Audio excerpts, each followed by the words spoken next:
Hi everyone, it's Nikita here from guidetobrides.co.uk and I hope you're all doing well out there. So as promised, today we are speaking to Cecile from NameSwitch. Now, NameSwitch is one of our partners and they help couples all over the country to change their name, quite simply. So welcome, Cecile. Hello, thank you for having me, Nikita, and hello everyone from Guys for Brides. Welcome, Cecile. Now, the followers here are probably going to recognise my voice from Guides to Brides, the wedding podcast, which you're also going to be a guest on for, I think we're going to record on Tuesday, aren't we? It's going to be quite an exciting moment. Not too early on Tuesday morning after bank. Might be a bit husky, yeah. But I don't usually go live, so this is my first one, and let's hope it goes well. So where are we starting? So would you like to explain to us what NameSwitch does? Sure. Yeah, absolutely. Well, it kind of does what it says on the tin. So NameSwitch is a company that I created from the acorn of an idea and a niggle on my own personal experience some 5-6 years ago. I was changing my name and I thought, surely there's a service that can help me. And I looked and looked and looked, couldn't find one. I found plenty in America, but none that were based in the UK and focused solely on the UK market. So long story short, after lots and lots of research and hard work and input and support from all sorts of people, NameSwitch was born. And over the last 4 years of trading, we've been helping thousands of newlyweds predominantly change their name after the big day. So it's an online service. It is done in 3 very, very simple steps. The website is clutter-free. There's no advertising. There's no things to distract you. And you go on and you choose all the different companies that you want to update your name with. Then you enter your personal details, and then you enter optional information, and then you download all of your documents which are ready for signing, sending, and then off you go. And they go off to all the different companies, government bodies, who then ping back new driving license, passports, bank cards, utility statements, etc. All of your kind of world comes back to you and is refreshed in your new name. Amazing. So it sounds like it saves quite a lot of time in that respect. It does. Yeah, it does save time. So if you put it all together, it's normally an average of about 14 hours of research and letter writing and form filling and all that type of thing. But in reality, it saves people procrastinating or doing a lot of stop, start thing. And actually, it's something that can often drag on for a long period of time. This just puts it all in a nice, neat pack, and you can just get straight on, get signing, get sending, and get on with your life and other more exciting things. Yeah, get on with being a newlywed, and that's what it really is. So in terms of options for couples, what is there? We obviously have the traditional in a heterosexual relationship where the woman changes her name to match her partner's, but that's not the only option, is it? No, there's plenty of options. So the Miss to Mrs. is still the most popular and traditional. That probably accounts for over 80% of what we're seeing and actually what is happening in the Western world, certainly in the UK and similar in America. But there are lots of other options, and I think it's important that we can outline them briefly here, but I think it's really important that people understand what those options are so they can consider them and think really what works for them. So first and foremost, there is no obligation whatsoever to change your name. It's a completely optional thing. So whether you're a man or a woman, in whichever type of civil partnership or marriage, whatever union you have, it's up to you to determine if you want to make changes to your name. So the first one, as we've spoken about, is Mr. Mrs. We're also finding a large number of women are taking their partner's name and preserving their maiden name by making that a middle name, so they still kind of keep that within their overall identity, preserve that heritage. That's very popular. Probably about 1 in 5 are doing that now. You can also double barrel. That's probably the biggest trend we've seen in the last 24 months. Double barreling is up about 12% year on year. Wow, double barreling, it kind of says what it does on the tin. You put two names together side by side, either with or without a hyphen, in whichever order makes sense. So there's no formality of whose name goes first. It's really down to, you know, what sounds right and what makes sense to you guys. So that's double barreling. There's also the option to mesh. That's a little bit out there. We've just done one today, actually, a couple of meshed when they blend two names together.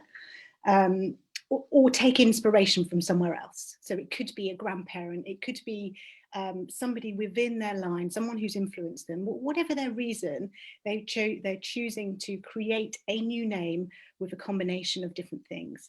So that's another option, something it's less common, but quite exciting, and it's quite a bold thing to do. So those are the predominant examples. There's another example, which I think we'll talk about a bit later, which is doing the best of both. And that is, I'm talking predominantly about women, but we will talk about men as well. But that is where a woman would preserve her maiden name in her professional life and adopt a married name in her private and personal life. So that's also another option. Fantastic. And Elaine is asking, with same-sex marriage, is there a certain way or you can choose which surname to take? Absolutely, absolutely. So what I've said applies irrespective of if it's same-sex marriage or not. It's all about choice. You don't have to take on each other's names. You absolutely can. You can take one, you can put them together, whatever works. But there is no, the great thing is that there are no rules. You know, I guess the influence comes from tradition or family influences, but that you could say the same for anything when it comes to wedding planning. So, but there really are no rules, which is quite nice because there's a freedom to do what's right for you.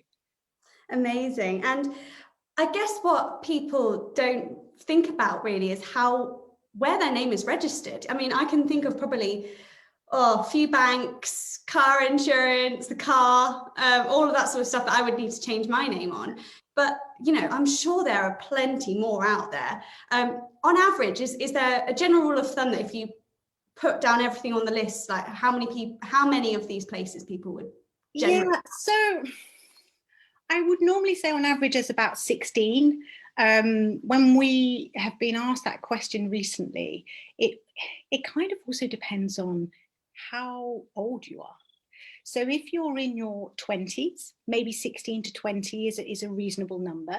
If you are getting married a bit later in life, in your 30s or 40s or 50s, and it's brilliant, we've been helping people in their 70s as well. Obviously, the older you get, the more accounts, the more profiles, the more things that you've accumulated. We recently did a switch and there's like 35, 40 or so companies. Yeah, they take a little bit longer to process, but the average is, I want to say 16, but I probably would go somewhere in the middle and say about 20 or so. Yeah. Amazing. And that's a combination of government bodies and private companies. Amazing. Yeah, and I think as well, when we're talking about changing your name, there is the added option of a deed poll, isn't there? I know that is required for some name changes. In some cases, yeah. Can you just briefly explain for us what a deed poll is and where you would need it? Okay, sure. So I'll give the the very, very simplified view of deed poll. And actually, a word of caution: a deed poll is not a complicated thing. Okay, so when you change your name, you need to provide a company or a government body with a legal document. And that is either going to be a marriage certificate, a deed poll, or a decree absolute if you're getting divorced, for example. So as long as you have one of those things, you give that and you show that as evidence. That gives you a right to change a name. If you are getting married and you are simply taking your partner's surname or double barreling with your partner, as I said before, whichever order, with or without a hyphen, you do not need a deed poll. Your marriage certificate is your legal document that entitles you to do it. If you're doing something slightly more creative, some of the things we spoke about before, so making a maiden name and middle name, you would need a deed poll because you're changing a different part of your name and your marriage certificate only entitles you to change the surname. Similar to if you wanted to create a new name, like so if you were meshing or creating a new name, you would need a deed poll for that. Some people use the the moment of changing their name to update. So it might be, there was a lady that we had called Jade. Her Christian name was Emily, her middle name was Jade, and she said she's always been called Jade. And she was having a deed poll because they were meshing names. So we spoke and said, well, why don't you update Jade as well? If everybody knows you as Jade and you've been called that since child, is now not the right time to change that? So sometimes it's also a good moment to make sure that all of your names represent really who you want to be. And that's when you'd need a deed poll. Okay, perfect. And I think I sent this to you earlier. A bride called Hannah asked if she's making a surname into a middle name, would she need that deed poll? Now, this was followed by a bride called Jade, I believe, who was saying that on her passport application, can she do that post-dated with a deed poll? Right. Okay. So yes, to Hannah, you would need a deed poll for your middle name, and then you'd only need to use that one document. They wouldn't need to see your marriage certificate as well. They just need one document. Okay. So get copies, and we'll talk about copies or tips afterwards. For Jade, the PD2 is a post-dated passport application, and by that you can apply for a new passport in your new married name before you get married.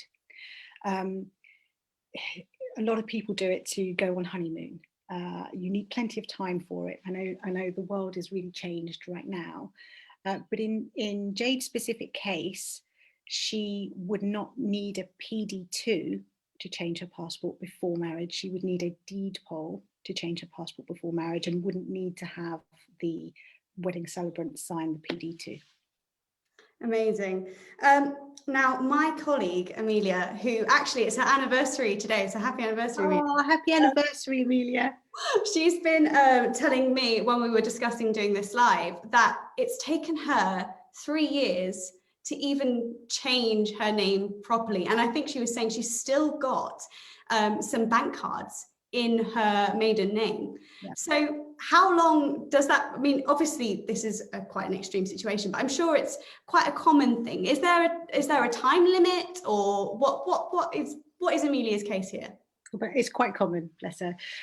So Amelia is what we would affectionately refer to as Tina the in-betweener. So someone who's kind of started on the name changing journey, stop, start, got a bit fed up, and it has got most of their life or part of their life changed over, and other parts still in their former life. Not uncommon at all. And sometimes people just, life gets in the way.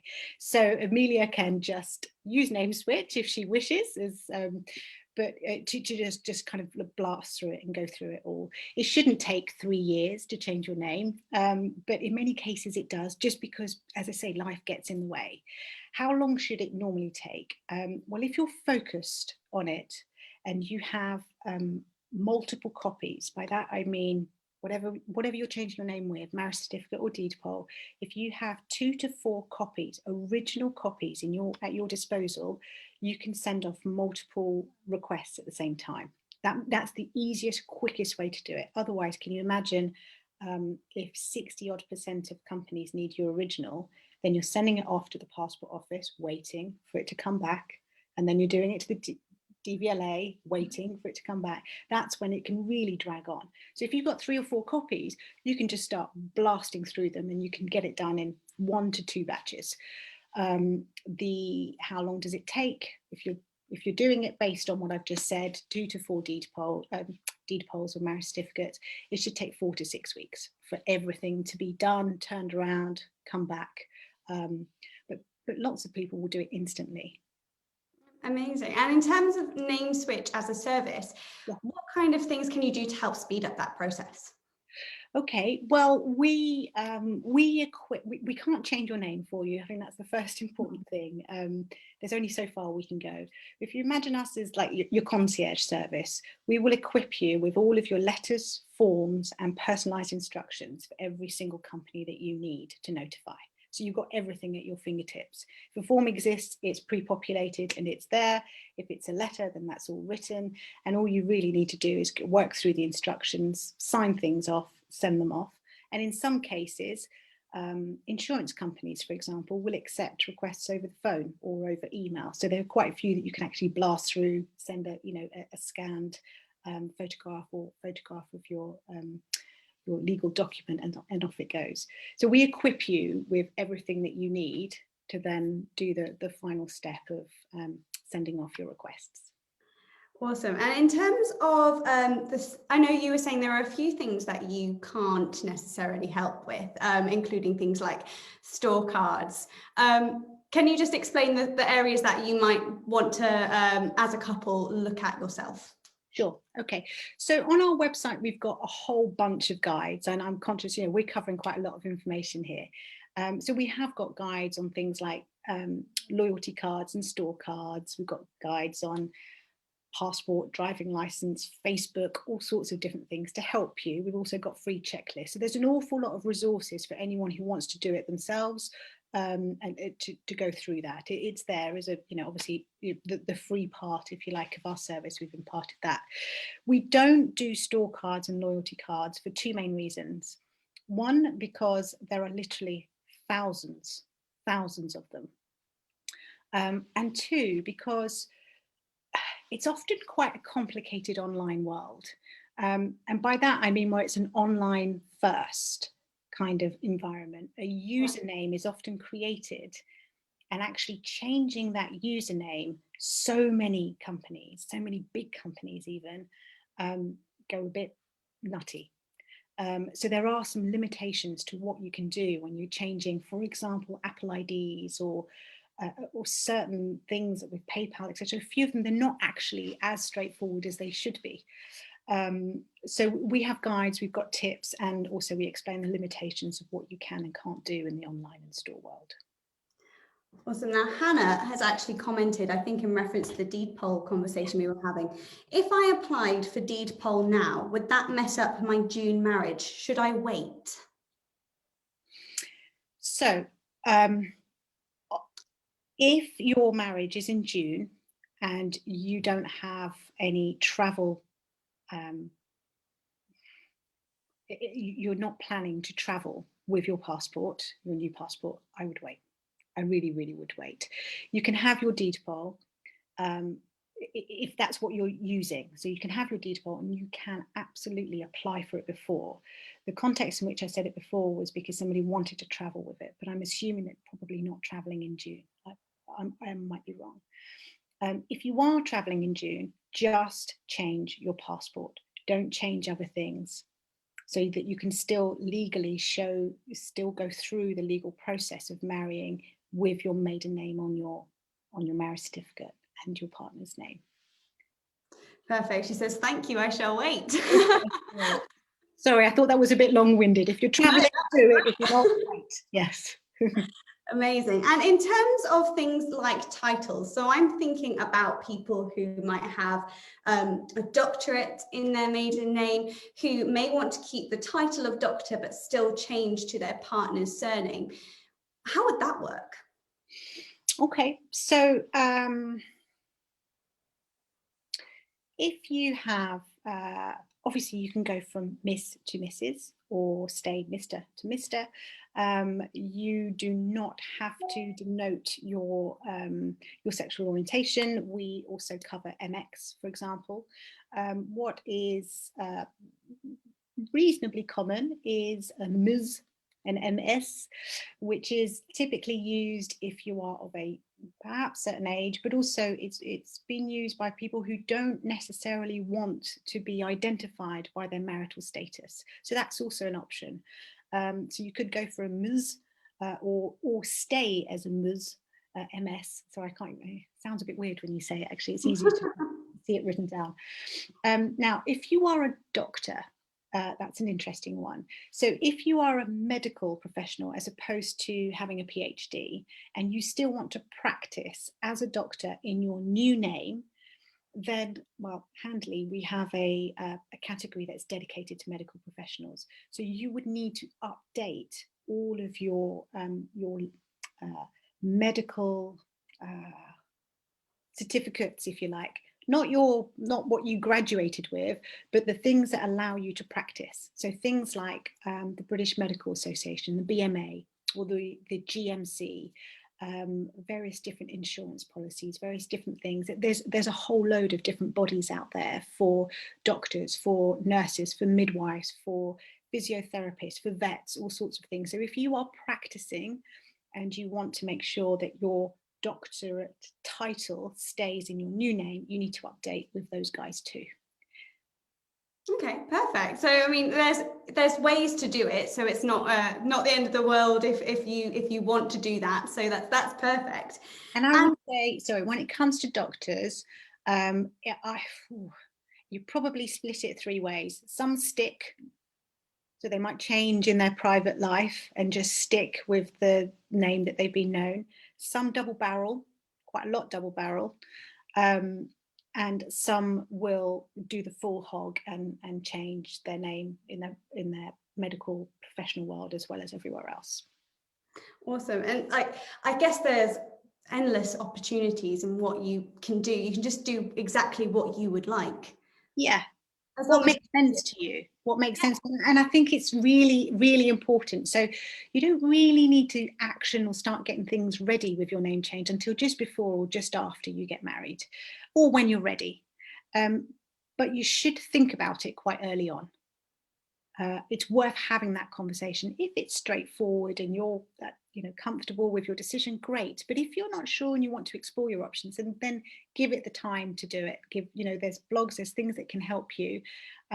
We have lots of couples who thankfully have shared their experiences, so you can see that. We have quite a number of men who have changed their name, and I celebrate them. I really, really do. I just think the world this is 2021.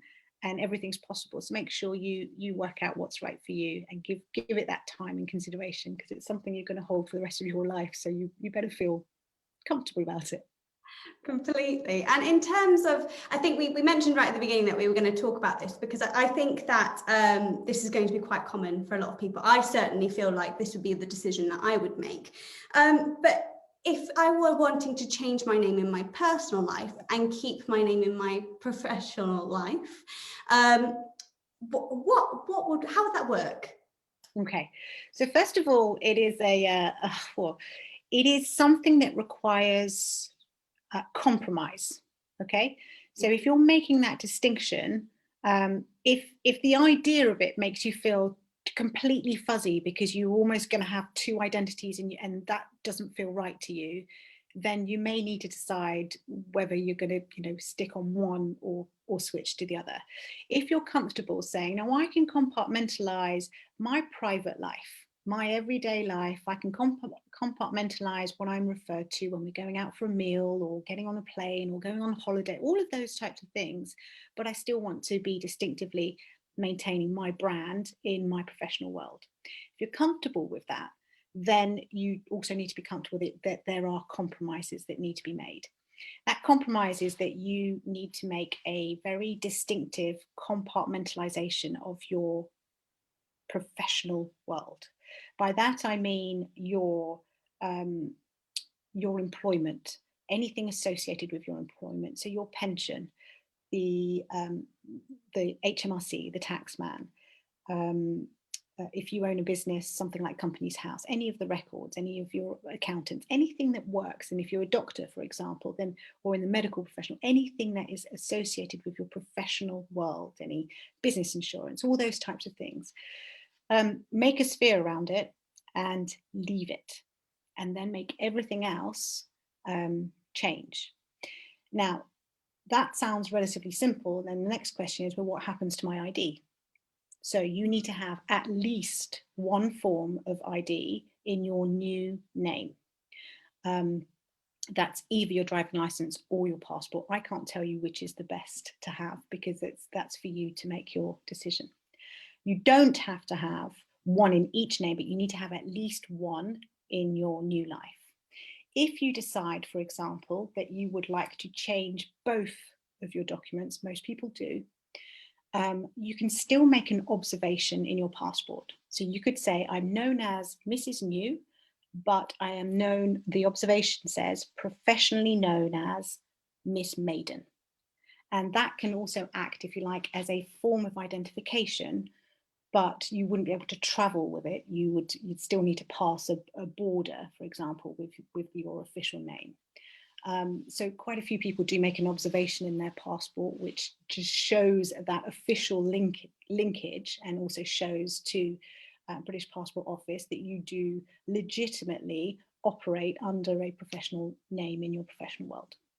I hope that's clear. Sorry. Yeah, that was super clear. I mean, I think it sounds to me like it can get quite complicated. So it's definitely something to really think about. Yes, yeah. And if you're not 100% sure, the advice I always give people is, if you're using NameSwitch, for example, tick everything, tick absolutely everything, including your professional world, and then save it.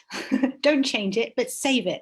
And if at some point you decide, actually, do you know what, I am going to do the full hog, and that might be because the time feels right, or perhaps children are coming and you want to just, whatever that might be, you may never use it, or you may want to use it. So save it, and then you've always got it as backup. Nothing is dated on our letters or forms, so they're all there, and can be used in the future. Amazing. And Ali has commented saying, will you provide support if this is something we decide to do, e.g. instructions on how to do that? Yes, absolutely. Absolutely. So we've got quite a lot of blogs and guides, lots of FAQs, all of that type of thing. But we love talking to our customers. We love helping them with questions before or during or after. You know, sometimes you've got a, oh my goodness, I forgot this company or that company, or I'm not too sure, I think I might have done, whatever. We're here. We're all based in the UK. We're humans. We are not robots. And yes, of course, if you want to have a chat, then we do. And that's why I know people like Jade, who incidentally has the same name as someone who asked a question, but it's not the same person. But yes, we talk to people. I've spoken to, I don't know, 3 or 4 customers today. So yeah, absolutely. Awesome. And then Hannah says, do we send our deed polls and marriage certificates to you, or do you post your letters to us and do we download? Yes, the latter. So we've got a number of packages, which we'll speak about later, but or perhaps we do it now. We've got 3 packages. One is the e-package. So that's where you can download everything. As long as you've got access to a printer at home, it's the most cost-effective one. So you download it, and then you need to sign them. The initiation has to come from you. We can't send them off. We just equip you with what you need. Or you can go for the print package, where we print everything off and send it to your home. But again, you need to sign them and send them off. Or if you're going for deed poll, then we have a deed poll premium print package. Kind of rolls off your tongue. Sorry, there's a barking dog in the background. And that is where that's the same as what I've just mentioned, all your letters, forms and instructions printed, but it includes 4 original deed polls sent to your home, but it's down to you to sign them and send them all off. Sounds really, really easy. And actually that brings us quite nicely on to the final question, which if our eagle-eyed viewers have looked in the caption, they will see that there is a very lovely discount code from NameSwitch there. That's one of the benefits of working in a partnership, isn't it? We can offer our followers and readers all of that sort of stuff. Would you mind just running through a little bit about that? Yeah, sure. I mean, there's a 10% off code, which I can't see what's on the screen because we're connected in a different way, but hopefully they're on there. But there's a 10% off each of the 3 packages I spoke about. So I think it's GFB, Guides for Brides, digital. Yeah, GFB digital, GFB deed poll, and GFB print, I think. Let me check. That sounds about right. But whatever it is, it's written on there. They don't expire. It's not, it's there for you guys to use if you feel that the service is going to be helpful. In any case, even if you're not going to use our service, do download a free checklist, so it can just help you work through all the different companies and just kind of keep on top of stuff. And feel free to use any of the guides or blogs or whatever to just help you get your head around how to navigate through that maze. Brilliant. And I'm just going to go through any final questions. So we have got a question from Emma. She says, my passport has run out of date and I need to renew in my married name. I'm not traveling, but was thinking of getting one document out of the way before my wedding in August. Is this a sensible decision? Yeah, why not? So when you check, the passport office are the only company to charge you to update your name. You've got a couple of insurance companies that might charge you an admin fee. So when you start the clock, it's 10 years. Even if you had 4 years or 5 years left on your passport and you changed and got a new passport, it starts all the way again. You can't roll stuff over. So now is an opportune time. If you're not traveling, Emma, and you have access to, sorry, the dog, you have access to your wedding celebrant or registrar, you need them to agree to complete what's known as a PD2, post-dated to form. It's a single form. They write your wedding date and they sign it.